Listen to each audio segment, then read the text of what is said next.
Sanibonani, welcome back to my channel. Welcome back to any video.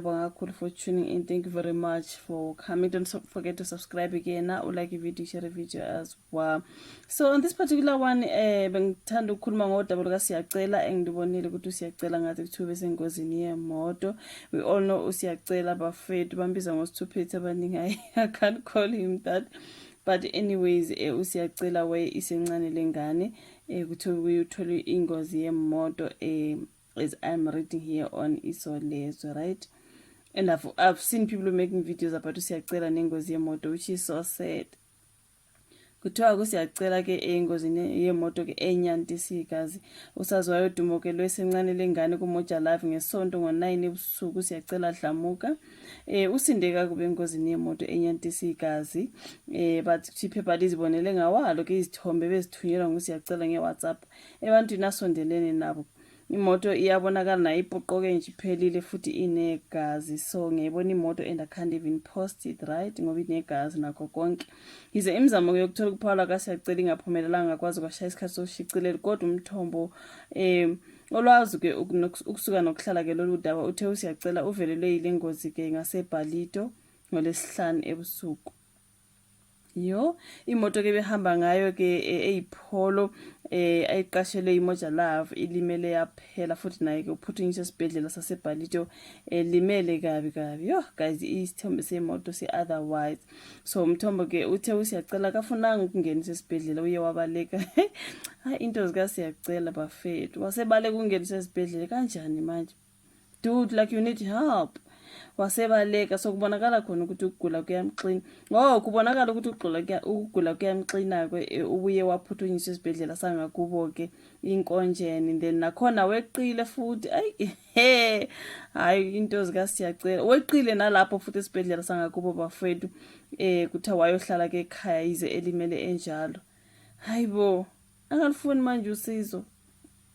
Okhulumela iMoja Live unonzwakazi ke Sekethu uthe akakwazi ukuphawula ngoba ke ubesabambe ke emhlanganweni kodwa kuze kwashaya isikhathi sokushicilela ke lokethi usezophawula. Kwenzeka lokho nje uSiyacela usanda kuvela kwaMoja Live eshaya umkhwe wakhe uThabethe bagcine ke besongelana lapho. After that yothola ingozi yemoto yabona ukuthi manje ezinye izinto nakumele ubambe sometimes kuthola ingozi embi kabi ke uSiyacela Dlamuka bafethu. Manje ke ngimangaza ukuthi ke aphothingise esibhedlela afike esibhedlela abaleke. Okay, kubonakala ukuthi kuyabheda ahanje esibhedlela sangakubo ke seduze afike nakhona futhi abaleke. Hayibo, dude, what do you want? Awuludingi yini usizo?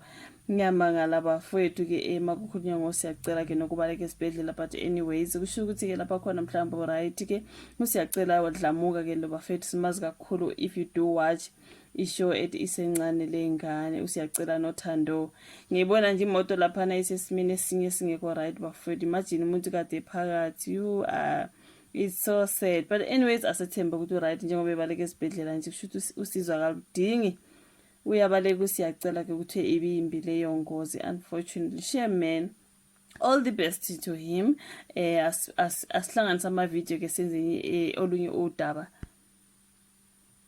So kolunye udaba guys kuthiwa ke unkosikazi Duduzile Masambudla sebuye waxolisa okwesibili ke ku Floyd Shivambu emva kokuthi axolise eqaleni bekuthiwe akaxolise ngoba uJacob Zuma abantu bakhala ngokuthi i-apology yakhe izwakala ngathi uxolisa kwabanye abantu besides the person ebekumele axolise kuye onguFloyd Shivambu wangamenshina ndawo. This is what I see after the whole saga kaDuduzile Masambudla no Floyd Shivambu. So Babu Zuma emva kwama-tweets lawa kade ekhuluma ngoFloyd Shivambu embiza ngo-useless nantonton the worst thing that has ever happened to MK Party. Babu Zuma wathi apologize then kuleya apology wasekuzwakala ngathi ngempela aka-apologize ke kuShivambu, but she's just apologizing to everybody else including members of the MK Party, South Africans. But I was saying, since he's also a South African and the member of the MK Party, maybe that's how Duduzile was doing there.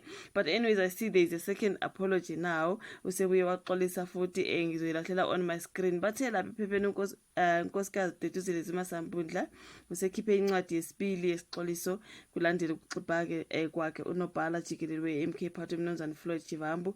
Kulokhu ke umgagula ngegama ngegama uShivambu uxolisa kuye okuyinto ebengayenzanga encwadini edlule nokushiye-ke abaningi bekhuluma.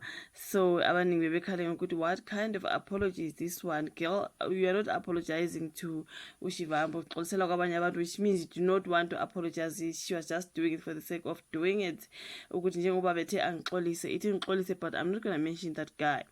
Mhlambe usebuye wakhuza kwathiwa girl, hamba uyilungisa le apology yakho ngoba no awuzwakale ngathi uyaxolisa. So the second apology ithi yona ke public apology from Commander Duduzile Zuma Sambundla to the Secretary General. Finally this time we are mentioning to the Secretary General, which is something that she did not do kule apology yakuqala.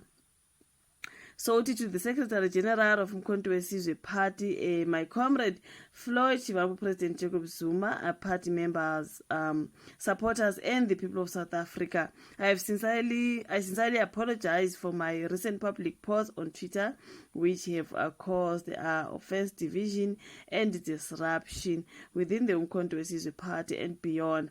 It was never my intention to undermine the principles of unity, respect, and discipline that are the foundation of our movement. I acknowledge that my words and actions have violated the party's disciplinary code of conduct, and I deeply regret any harm that they've caused. I take full responsibility for my statements and commit to upholding the values and integrity of Umkhonto weSizwe moving forward.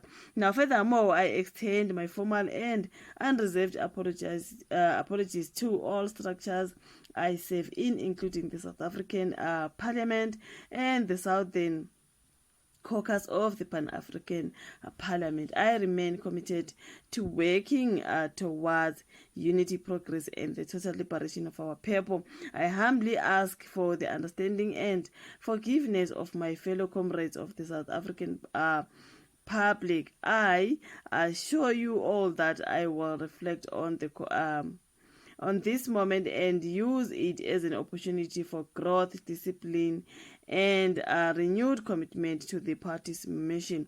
With humility and respect, Commander Duduzile Zuma Sambundla. So yona apology ke yesibili emva kwaleyana yaqala ke ubaba kwathi akaxolisa, yazwakala ngathi iziyela ngale. People were like, you sisi, who were you apologizing to? Because you don't sound like you apologize to Shivambu, but anyways was a drafter ke esibili ugeli iyazwakala ke ivele iqale ngaye ke uShivambu ithi to the Secretary General of the MK Party. So this is the other story that I wanted to touch on.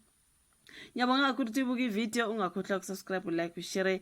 So siyaphinde sibonane futhi kwenye ivideo elandelayo. Bye.